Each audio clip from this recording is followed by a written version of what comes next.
In this week's mock draft I chose to do something a little bit different. Using the draftnetwork.com's draft simulation software, along with their predictive board, I built a mock draft made up entirely of players that have had contact with the Cowboys during the draft process. That includes their 30 on-site visits at the Star, their upcoming Dallas Day visits. We'll assume the Cowboys will talk to all of those players, and players' meetings at the NFL Combine and the Senior Bowl. Those lists have been compiled by Patrick Walker and Bobby Belt. There are links to those below the mock draft. We've learned over time the Cowboys value that additional contact with potential draft picks, and over the years they've leaned toward taking players they've either met with in Indianapolis or brought to the facility. The rules are simple: the best available player on the board, regardless of position, wins, so long as they've talked with the Cowboys. Here we go. Round 2, no. 58 overall, Tay Dawson Knox, Ole Miss. I'm not wild about the selection, at least not the location. But the rules are best available as long as they've had a Dallas visit. And Knox has been to the Star. This would give the Cowboys yet another young tight end who won't get much playing time this season, with Jason Witten back. Round 3, no. 90 overall, RB Damian Harris, Alabama. Curious. You should be. I'm not sure Harris lasts this long, but he made a visit to the Star this week and the Cowboys could use a Zeke backup. Or do you just want to run the dude into the ground? Later in First and 10, Fish has some Harris updates for you, too. But I like this back. He's tough, runs between the tackles but has good outside speed. Round 4, no. 128 overall, W.R. Stanley Morgan Jr., Nebraska. The Cowboys had a formal visit with the Cornhusker at the Combine. Last season, Morgan became the first Nebraska wide receiver to log 1,000 receiving yards in a season, and his career numbers for receptions, 189, and receiving yards, 2,747, are the best ever at this school. Round 4, no. 136 overall, DL Tristan Hill, UCF. We finally get some defense here as Hill made a visit to the Star in Frisco. The interior lineman's playing time at UCF was spotty last season. He came off the bench most of the year. But he has undeniable traits that could allow him to give players like Maliek Collins a spell right away. Round 5, no. 165 overall, Will Harris, Boston College. The former wide receiver is a tall safety with 4.4 speed who started most of his career at BC. Teams look at him as a special teams contributor who could grow into a starting role. Harris made a visit to Dallas. Round 7, no. 241 overall, W.R. Lil Jordan Humphrey, Texas. Humphrey is part of the Dallas Day crew since he's local. He's coming off a fine year with the Longhorns, but the team looks pretty set at wide receiver at the moment. So a player like Humphrey is hoping to impress his way onto the practice squad.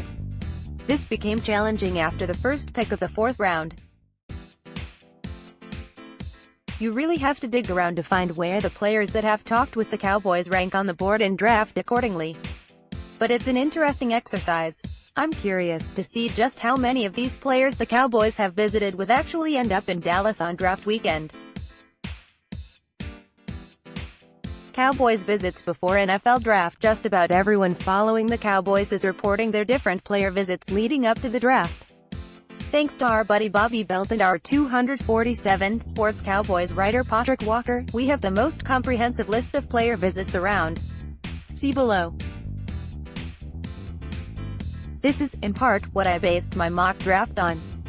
Through various reports, these are 26 of Dallas' 30 national visits. Pic.twitter.com/2x4an, Bobby Belt, at BobbyBeltTX, April 2, 2019, and here are 15 confirmed invites to Friday's Dallas Day local workout. Pic.twitter.com/TOVUYuzzle2, Bobby Belt, at BobbyBeltTX, April 2, 2019. Walker's list is comprehensive, dating back to the Senior Bowl.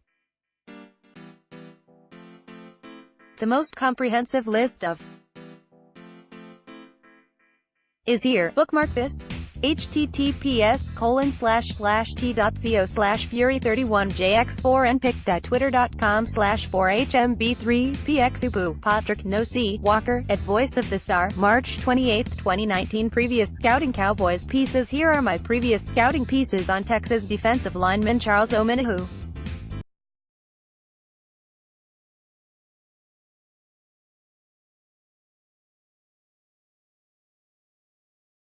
My next. This time it's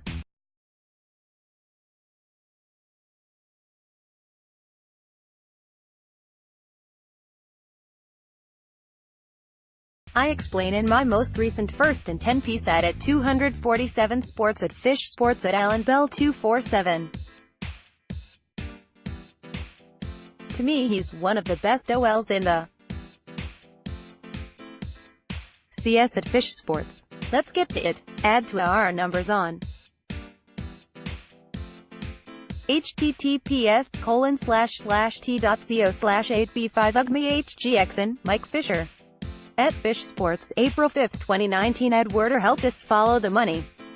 Cash by year: Year 1, $31.10. My Year 2, $16.90. My Year 3, $17. My Year 4, $19. My Year 5, $21 million. https://t.co/wokezi. Edwarder. At Edwarderfa. April 6, 2019. Then our Mike Fisher put the whole deal in context with the contract work the Cowboys have to do next. Why the Dallas Cowboys signing DeMarcus Lawrence to a $105 million deal is a great message to the entire organization. VIP, https://t.co/inso2x42b pic.twitter.com/dzf7 Jirvan4. Alan Bell. At Alan Bell 247. April 6, 2019. Then the players weighed in. New number. Who dis? Question mark. Words can't explain the way God works. I'm truly blessed to be a Cowboy. VIG pic.twitter.com/evernetikiush. Mike Fisher. At Fish Sports, April 6, 2019. Then Ezekiel Elliott brought the humor. Zeke's comment on a Tank Lawrence's IG post. pic.twitter.com/6vd9a5 Kenku. RJ Ochoa. At RJ Ochoa. April 6, 2019. Then Kevin Frazier reminded us of the love the Cowboys players have for Tank. Y'all stop playing. The locker room would run through a wall for 90. It's time to get it cracking. And by cracking I mean quarterbacks. Yes, Lord. Question mark. Black Simba. April 5, 2019. Oh, and one more little nugget to wrap everything up. Let's schedule that torn labrum surgery, shall we? Tank. I think we all know Ezekiel Elliott could use a backup and a breather during games. Could Harris be the guy? Well, as Mike Fisher points out, Harris visited the Cowboys earlier this week. Let's connect some dots, shall we? Fish column. Thing is, tickets can be hard to come by for a team coming off a division championship and a playoff win.